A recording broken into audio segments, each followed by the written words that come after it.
And how about Kyrie Irving? This is what he had to say. This is a fascinating soundbite here because it's just Kyrie Irving talking.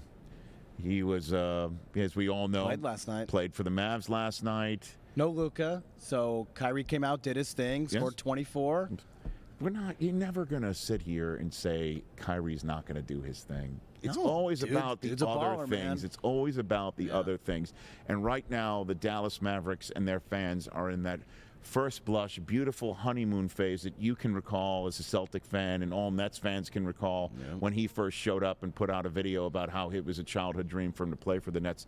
This is what he had to say about the Durant trade after his first game as a Mav last night. I'm just praying for his happiness and praying for his well-being. We had a lot of conversations throughout the year of, what our futures were going to look like. There was still a level of uncertainty, but we just cared about seeing each other be places that we can thrive, and whether that be together or whether that be apart. There's never been one moment where I felt like he's been angry at me for decisions I've made, or I've been angry at him. We've just tried to understand each other a lot better and grow as human beings, grow as brothers. His business changes so quickly. He's getting a little bit older. I'm getting a little bit older. I just love the competition now that we can be in the same conference, and I welcome all that. Get to see him a little bit more, probably playing against Phoenix a lot more, and that's what I'm looking forward to. Everything else in between, I'm glad that he got out of there. Glad that he got out. Wow. Of there. Did he just say see him a little bit more? Like they weren't team. Like how much more could you have seen him? You were in the locker room with him. You played with him. Great point. I don't know. By the way, What if does the that mean? season ended right now, 4 versus 5 would be Mavericks and the Suns.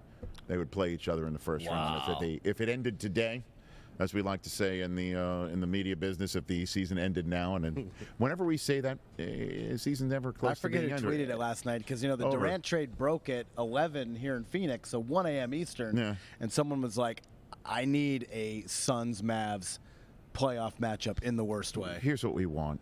We need a deep dive on what the hell was going on behind the scenes with the Brooklyn Nets. Yeah, dude. From the minute they got Kyrie. From the minute Kyrie said, I'm coming, and then the minute that Durant said, I'm joining, and the minute that they said, we're acquiring Harden. I need to know it from all of that, all the way through. I need to know it all the way through, all the way to the present moment. Well, I need it. I need the deep dive. I need to know exactly what he's talking about, that I never got upset with Kevin for his decisions, and he never got upset with me for mine, and what he refers to as decisions, and what he refers to as, I'm glad that he's getting out of there, and, all you hear is what the there was all about bending over backwards as much as they possibly can to make sure that Kyrie Irving was a happy camper. Yep. And dealing with all sorts of ramifications from his decisions and also choices. And guy plays in 52% of the games when he was there and available. And the big three that they had, everyone was talking about championships, and it was one of the biggest fizzle moments you've seen in the NBA. And there's no and that's not a mark on his record. There's no accountability whatsoever about what went down for this organization in this town and that community. See ya. And so I say that to all Mavs fans who walked down the street with him last night. It was nice to see that Kyrie was like a man of the people, getting out there and hanging with fans. Yeah. But that's the way he walked in Boston. Everywhere. And that's the way he walked in Brooklyn. Everywhere. And this is the way he's walking in Dallas, and we'll see if this actually sticks.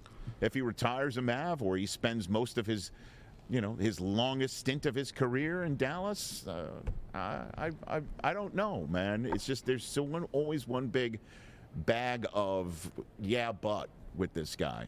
So we'll see. The great thing is, in about 12, 13 years, Jeff Pearlman will write the book. We'll get to figure out what went on. It'll be a great HBO series. Yeah, how this team blew up. Called Whatever Time. That's what it'll be. Whatever Time. That's what this is. One's winning time. This is Whatever Time, because whatever. I mean, he was supposed to come, and he's supposed to love this place because he grew up being a big Net fan. Now he's saying, I'm so glad that they're all out of there. Whatever.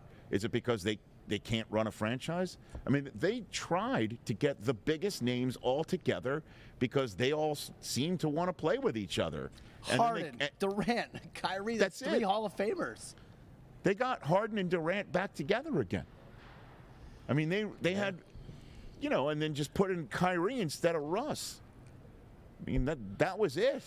They actually got the band back together. Rich, do you put this as a colossal failure on par with Urban Meyer in Jacksonville? No. No, I don't put it. They won 1 playoff series, right? Well, Urban Meyer won 1 game. Urban Meyer didn't even last 1 season. And you know, that was a one-man wrecking crew. Yeah. Not ready for the moment. These guys are ready for the moment. And again, I don't know what turned Kyrie against management and what he felt was maybe leaving him hanging out to dry. I mean, come on. That's why I said I need a full deep dive. I don't know when it's going to come out. I don't know if it's going to be a TikTok that we get right now. I don't know. I don't know, but I need it. Catch the Rich Eisen Show every single day on the Roku channel, 12 to 3 Eastern, for free.